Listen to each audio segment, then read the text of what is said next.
నిజం చేసిన మరి ఇందిరాగాంధీ ప్రభుత్వం తెలంగాణ రావటం, దానికి గౌరవనీయులైన రేవంత్ రెడ్డిగా ముఖ్యమంత్రి కావటం, వెంటనే బీసీ కులగణన చేయటం, మరి చట్టసభలో శాసనసభలో కూడా పెట్టి అన్ని రాజకీయాలతో డిబేట్ పెట్టి ఆమోదించిన ఘనత తెలంగాణలో ఉన్న కాంగ్రెస్ పార్టీ రేవంత్ రెడ్డి ప్రభుత్వానికి దక్కిందని కూడా ఈ సందర్భాన్ని మనం చేస్తున్నాం.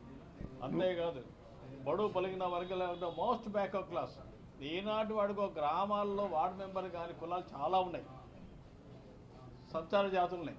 వాళ్ళందరినీ కూడా గుర్తించడానికి కూడా బీసీ సప్లైన్ రైతు ఇవ్వాలని కూడా ఒక సంకల్పంలో మరి కాంగ్రెస్ ప్రభుత్వం ఉన్నట్టుగా మన శాసనసభలో మరి సంబంధించిన మంత్రి గారు వాళ్ళందరూ చెప్పడం జరిగింది.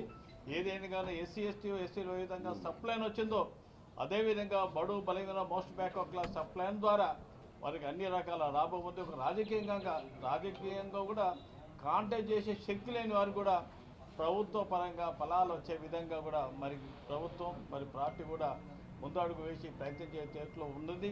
దానికి అనుకూలంగానే రేపు 2వ తారీఖు నాడు జరగబోయే బీసీ ధర్నా కార్యక్రమం స్వయంగా ఒక ఉన్నత కులానికి సంబంధించిన రెడ్డి కులానికి సంబంధించిన గౌరవ ముఖ్యమంత్రిగా ధర్నాలో నిర్వహించి ముందు అడుగులు వచ్చినందుకు రియల్గా మరి యావత్ భారతదేశంలో ఉన్న బడుగు బలహీన మోస్ట్ బ్యాక్వర్డ్ క్లాస్ సంబంధించిన నాయకులందరూ అందరి పక్షాన వారికి ప్రత్యేకంగా ధన్యవాదాలు తెలుపుకుంటాం.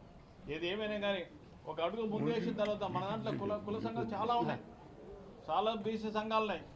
ఏ సంఘమైనా ఏ కులమైనా కానీ అందరి ఏకైక లక్ష్యం ఒకటే, బడుగు బలిగిన వర్గాలు రాజకీయంగా చైతన్యవంతం కావాలి, ఆర్థికంగా చైతన్యవంతం కావాలి, అన్ని వర్గాలు ఒక అడుగు ముందుకేయాలనే ఒక సంకల్పం ఉన్న సంఘాల నాయకులందరూ కూడా రాజకీయాలు అతీతంగా మీ పట్టుదల వదిలి రేపు జరగబోయే ధర్నాను రాష్ట్ర వ్యాప్తంగా జరుగుతున్న ఈ ధర్నాను ఢిల్లీలో ఉన్న చాలా సంఘాలు కూడా నాయకులు వస్తుపోతుంటారు. వాళ్ళు కూడా మొత్తం మీడియా మిత్రులు చాలామంది బీసీ వాళ్ళు మీరందరూ కూడా పాల్గొని విజయం చేయవలసింది కూడా నేను మీ అందరికీ విజ్ఞప్తి చేసే అవకాశం కల్పించిన బీసీ సంఘ నాయకులందరికీ ధన్యవాదాలు.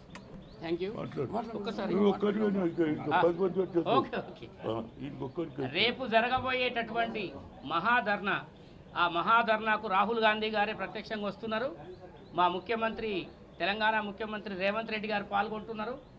అదేవిధంగా హనుమంతన్న గారు, బీసీ సంక్షేమ శాఖ మాజీ మంత్రి బసవరాజ్ సారన్న గారు, బీసీ సంక్షేమ శాఖ ప్రజెంట్ మంత్రి పొన్నం ప్రభాకర్ గారు, పిసిసి అధ్యక్షులు మహేష్ కుమార్ గౌడ్ గారు, కొండా సురేఖ గారు, అనేక మంది ఎమ్మెల్యేలు, ఎమ్మెల్సీలు, జడ్పీ చైర్మన్లు, మాజీలు అందరూ కూడా రేపు పాల్గొంటున్నారు బీసీల కోసము. ఈ దేశంలో బీసీల గురించి అత్యధికంగా ఎక్కువ రోజులు నిలబడి పనిచేసింది మా హనుమంతన్న నాయకత్వంలోనే కేంద్ర విద్యా సంస్థల్లో సెంట్రల్ ఇన్స్టిట్యూషన్స్లో 2006లో రిజర్వేషన్లు వచ్చినాయి. ఓబీసీ పార్లమెంటరీ కమిటీ చైర్మన్ పార్లమెంట్లో ఏర్పాటు చేసింది హనుమంతన్న నాయకత్వంలోనే.